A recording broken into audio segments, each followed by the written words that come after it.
Local budgets have been bloated beyond probably what we've seen in the mid-2000s. It's gotten that bad again. Because we are seeing some crazy things happen in Southeast Florida right now. And when I say Southeast Florida, I mean Miami-Dade. Let me take you back to where this all started, because understanding Miami-Dade's collapse requires seeing just how insane the boom really was. In 2020 and 2021, this market went absolutely nuclear as remote workers, wealthy retirees, and institutional investors flooded South Florida with cash, driving prices up by double digits year after year. The pandemic transformed Miami-Dade from a regional market into a national obsession, with buyers from New York, California, and across the globe competing for properties they'd never even seen in person. Wiring deposits based on virtual tours and the promise that Florida real estate only goes up. You could see 3,600 home sales in the three-count Miami Metro in July 2025. That's down 55% from the peak 4 years ago. By 2022, the frenzy hit its peak with only 6,376 homes available across the entire greater Miami region. A seller's paradise where inventory vanished within days and bidding wars erupted over every listing. Properties sold for 10%, 15%, sometimes 20%, over asking as buyers waived inspections, offered all cash, and threw in personal letters begging sellers to choose them. The median home price in the Tri-County region soared to $540,000, and everyone from developers to local officials celebrated Miami-Dade as the next great American boomtown. What's happening is there's a competition, a race to the bottom by landlords who need to fill up their space and try to bring in some money to help them cover their monthly expense. As this occurs, this forces some people into a situation where they no longer have the opportunity to rent it, because the rent will not cover the monthly expense. So, what do? They list the property for sale. What I'm about to tell you reveals just how violently that narrative has shattered. Fast forward to April 2025, and we're staring at 19,319 active listings haunting every brokerage office across Miami-Dade. More than triple the inventory from just 3 years ago. Every neighborhood from Coral Gables to Aventura is now drowning in unsold properties. This isn't a seasonal blip. It's a sustained surge stretching across every property type. Single-family homes, luxury condos, new construction towers, and older mid-rises with no segment spared. People thought last year that it was going to be a disaster, but we're actually up year over year. Sales volume in July 2025 collapsed to just 1,782 closed deals, down 16% from 1 year earlier, while condo sales fell even faster, dropping more than 17%. The median condo price sits at $460,000, down over 4% year over year, and single-family homes in Miami-Dade dropped 1.5% to $660,000. Marking the first sustained price decline since the last recession and shattering the confidence that propped up years of speculative buying. Here's where it gets really interesting. In July 2025, Miami-Dade set a record that no agent wanted to advertise. For every 100 new homes listed, 59 were quietly pulled back off the market before ever finding a buyer. That 59 to 100 delisting ratio stands as the highest ever tracked for any major metro area in the country, nearly triple the national average and far above Phoenix at 37 or Riverside at 30, revealing sellers choosing to withdraw rather than accept what buyers are willing to pay. Subscribe now and stay updated with the Florida market in real time. But the inventory crisis and price drops only tell part of the story. Because what's really destroying Miami-Dade's market is the toxic combination of policy decisions and insurance chaos that's made homeownership financially impossible.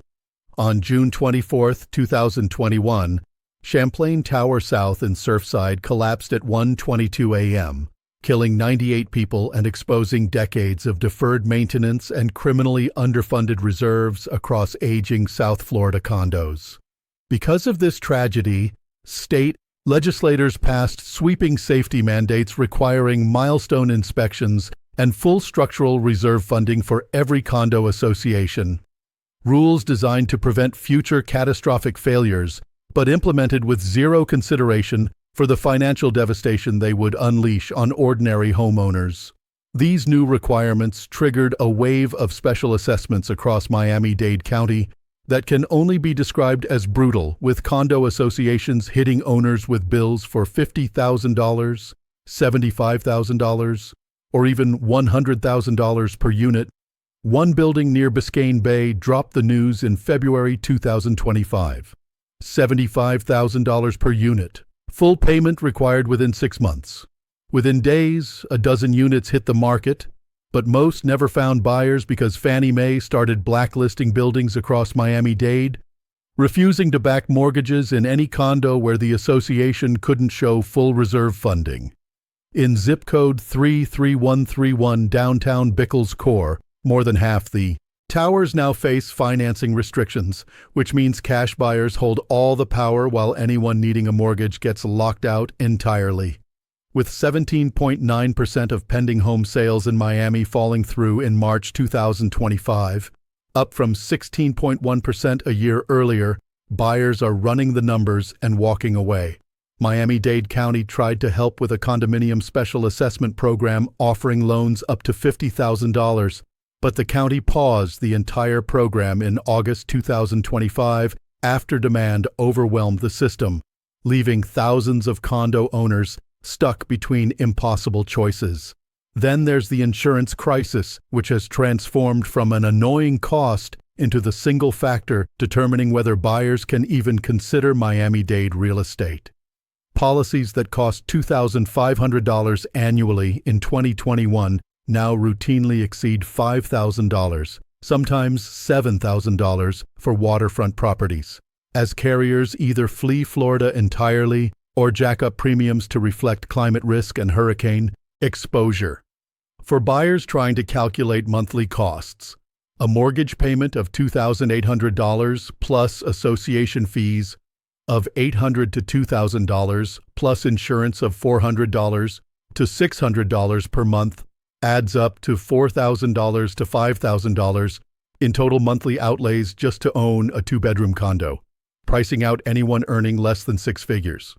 What really concerns me is the capital flight happening as Wall Street firms and institutional investors that fueled Miami-Dade's boom are now dumping units in bulk across Bickle, Sunny Isles, and Edgewater.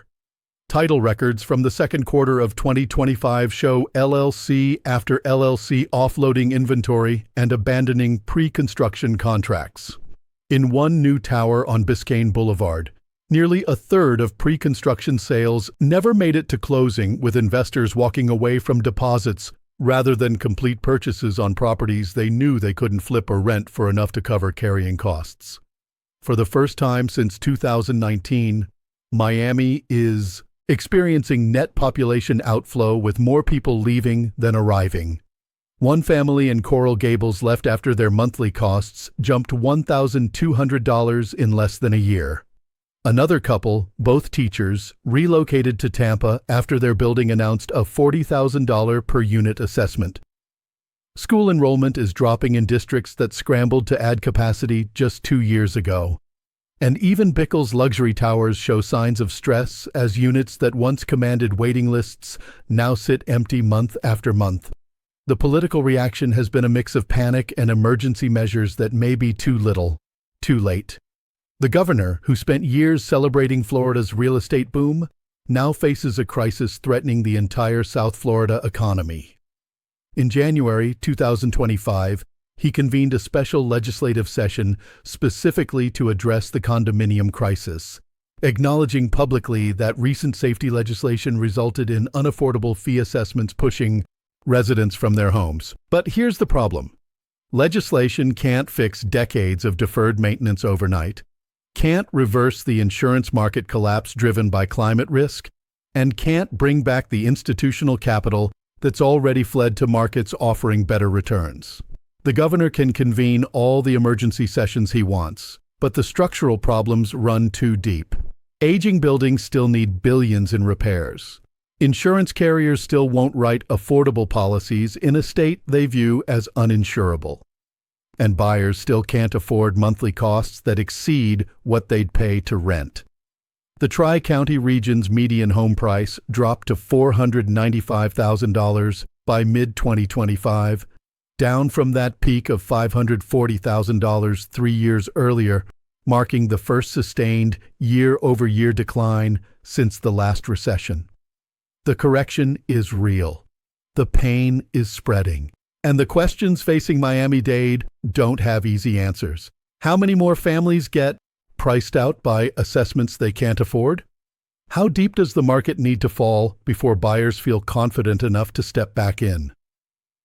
This Miami-Dade market collapse is just getting started, and I'll be tracking every policy response, every new data point as this unfolds. Subscribe so you don't miss the next deep dive, and drop a comment telling me, do you think Miami-Dade rebounds, or are we watching the beginning of a full-scale crash that reshapes South Florida forever?